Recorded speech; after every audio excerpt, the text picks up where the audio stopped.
Let me get to my computer. Man, Carson Roberts, Melchor, what's up? I see you sold on Instagram. I did. So very proud. How much did you sell for? I sold it for $600. Originally it was $800, but I wanted to cut this person a deal, being one of my first few people to, buy my stuff. Especially considering the price point, I wanted to cut him a break. $600 is not a bad price. It is not, yeah. One of the first construction sign paintings that I've sold so far. You sold on Instagram. How did that happen? Tell us about that. Well, it wasn't, the person didn't take, I guess, the whole routine, to go to the Instagram shop and to press the button to buy. They saw that option, but instead decided to just send me a message. I feel like a lot of people do sell that way. Just like someone sending a message and just says, hey, I'm interested. So send me that message, and he came over. We talked art for a bit. Very inspired guy, very interesting guy. And yeah, ended up selling it, delivered it myself. That's interesting. So you set up Instagram shop and you posted the painting for $800. Yes. And then you received a message from an individual how did they find you? Well, it was someone that, I've met personally, that we met maybe 8 months ago. And then he's always been kind of like a follower of mine. So I guess, some artists don't realize that they have so many people looking at their art, and so many people that need that, reason to buy. You actually do have people that are fans of yours that, want a painting. So you knew this person, you started an Instagram shop, you posted the painting, they saw it, and then they direct messaged you? Yes, that's how it went about. But, the shop button was intriguing, I guess, making it easy. I don't know exactly the user experience, but the way he put it, that shop was part of it. It was an interesting factor. Knowing that is for sale is huge too. Just knowing that it's buyable, and I feel like that shop does a great job. Most of my painting sales have occurred on Facebook, and they happen to people that I actually know. Yeah. What's your opinion about the buyer relationship with the artist? I think it's important. We even talked about that, when we met up before the purchase, just kind of talking about art, wanting a closer look. Yeah, I feel like it had a lot to do with it. He was very ambitious guy. He's pushing me to, be more. He's just like, man, I love your art. I love to see you in galleries. I love you to see you there. And this is an amazing experience overall, but definitely that prior relationship, seeing someone grow. And surprisingly, Instagram is a great opportunity for that, Yeah. It seems it's not so surface level, How much did you pay for how does the Instagram shop work? Well, because I started with Shopify, I just knew it'd be probably easier process to begin with, but Shopify and Facebook are, almost blended together. So right when you get at the Shopify shop and you start adding product, they say connect your Facebook. So you can start your Facebook shop. So it's almost like they have a partnership in some ways. I'm not sure exactly how it would work with someone that's doing Wix or Squarespace or their own personal website, GoDaddy website. But I have, dug on Instagram, looked at people's shops, gone to their website, and seen the website provider. So I know it's possible with other website builders, but with Shopify, it was just like snap of the fingers, really. Who is your website host? Shopify. Mm-hmm. Oh, I guess what do you mean, like how I purchased the URL or? Yes. Okay, that was through GoDaddy. You have a GoDaddy URL? Yeah. Yeah. So Carson Roberts, obviously welcome to the professional artist clique. Yeah, close. I wouldn't say professional, but. What is the definition of professional? You sold a painting for $600. Yeah. And previously you sold a print. Yeah, commission.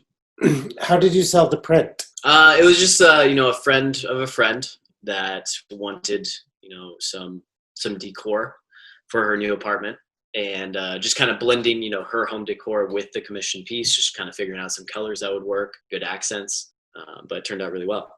So you sold a print to a person commissioned an artwork, and you sold it to them as a print? Yeah. So, essentially it's digital art, to commission like someone to put a digital piece together. And then what I did to make that, into an actual piece that you could touch is I printed it, put it into a frame. How did you print this artwork? So I recently started going to Pearl Printing, but before that I was just going through a website that does custom canvases where you upload an image and then they send you the canvas. But you can find a good distributor, a good website where you can actually get things like white labeled, which is essentially it being unbranded. So it doesn't say the company's name, and it looks like you just did it yourself or it came from a print shop. So Carson, I'm inviting you to join the League of Professional Artists now. I mean, you're selling art, you've sold prints, you're selling artwork. $600 is not a bad price. It isn't, yeah. And the other day I compared you to Basquiat. How do you feel about that? I can't quite say. I don't know. Basquiat's in his own realm. He's Basquiat because he's Basquiat. I wouldn't know what to call myself. I would say contemporary, obviously, but just trying to find my own path. I wouldn't really like to. Who are your major influencers? A big one is Andy Warhol. He's a house name. Almost. Everyone knows who Andy Warhol is, but there's a reason for that. There's no way that he was marginalized in any way. I mean, he was a fantastic artist, and his works were supposed to be commercial. They're supposed to be in front of everyone's face. But there's nothing in your artwork that makes me think of Andy Warhol. Is that so? Yeah. I mean, I feel like sometimes I don't have the outlets that I need right now. I want to screen print, have a few things in mind, but I would say that is mainly who I'm influenced by. The person that I saw that was just like, wow, mind blowing. What's your experience with screen printing? So I used to work for a screen print shop for a bit. And I've been trying to do that for quite a while. So you said that you're influenced mostly by Andy Warhol, but you are one of the few artists that I actually know in the flesh. And I've walked around the city with you, and you take many photographs of street graffiti produced by government workers. Yes, yeah. That's a project I've been working on for some time now. Well, I would say it's definitely more city influenced, more kind of street art influenced. Obviously, I'm using construction signs and stuff like that in my work. A lot of spray paint lately, acrylic. But it's something that I really am passionate about. I love the city. I love what it has to offer. And there's just so much there. It's so visceral because it's where we have this concentration of human beings, where it's just like this is where we exist, and this is where we're interlocking, and we're constantly interacting and connecting, talking, and essentially just how we all come together and how things are built. Very interesting stuff to me.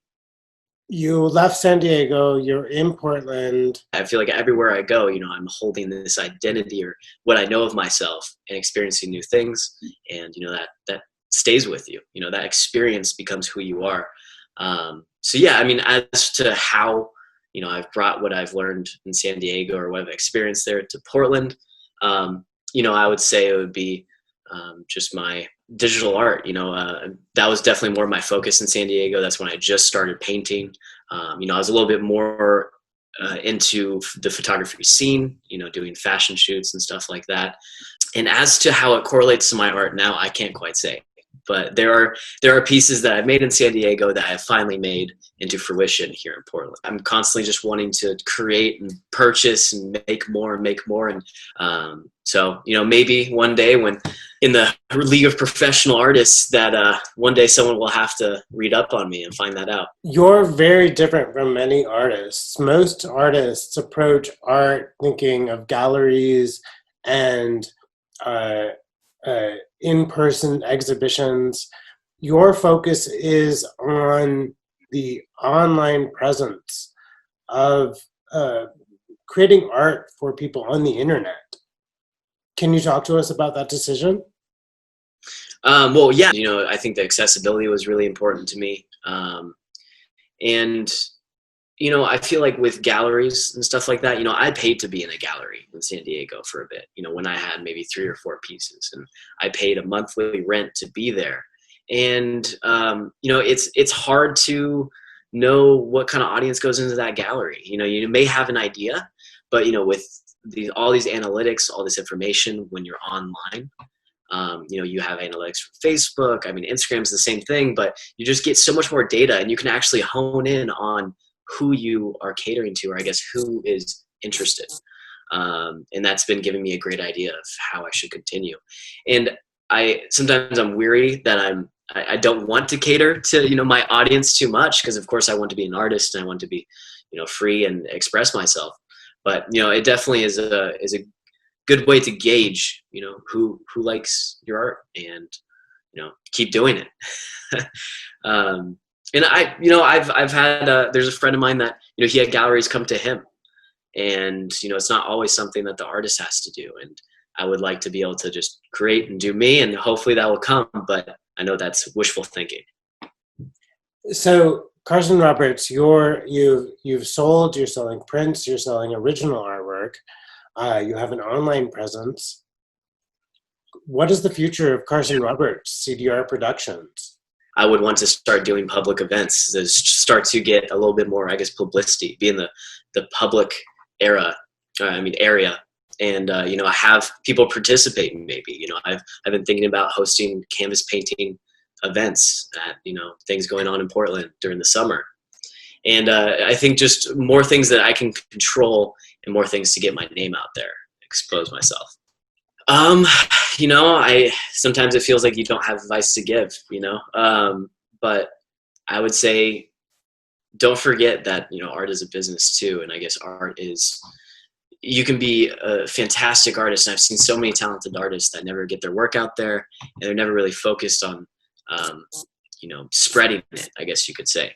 And, there some ways, more ways than one, maybe a little scared to get their work out there. And I would say to them, if you want to keep doing art, make money from art, if at all possible. Of course, that's not all that matters, but it'll keep you doing what you love. Carson Roberts, CDR Productions. So Melchor Moore. CDR Productions. I would like to thank you for talking with me today. Absolutely. And hopefully we meet again. Yep, sounds good. Thanks for giving me a call. Okay. All right. Yeah. Bye.